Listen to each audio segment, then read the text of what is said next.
Equity ভিত্তিক থেকে শুরু করে ব্যালেন্সড অ্যাডভান্টেজ ফান্ড, নানান ধরনের হাইব্রিড ফান্ড রয়েছে বাজারে। হালে এই ফান্ডগুলির প্রতি লগ্নিকারীদের আগ্রহ বেশ বেড়েছে, এমনই বক্তব্য কর্পোরেট ট্রেনারদের। ইকুইটি ভিত্তিক 6টি শ্রেণীর হাইব্রিড ফান্ডের কথা বলেছে সেবি। এই ক্ষেত্রে আছে অ্যাগ্রেসিভ হাইব্রিড, যেখানে ইকুইটি অ্যালোকেশন 65% থেকে 80% হতে পারে। শুধুমাত্র ইকুইটি নির্ভর ফান্ড থেকে তাই এটি এক ধাপ নিচে থাকে।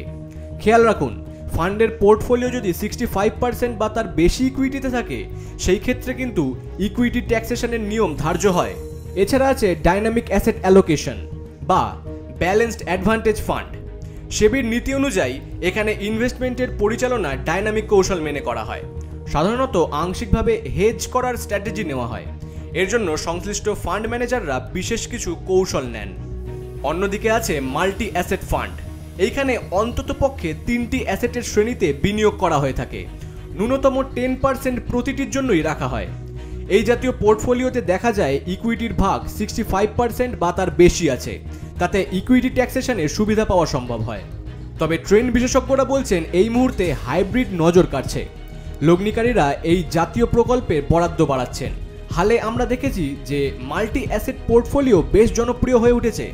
3টি বা তার বেশি সংখ্যক অ্যাসেটে বিনিয়োগ করে ডাইভার্সিফিকেশনের সুযোগ নিচ্ছেন পরিচালকেরা।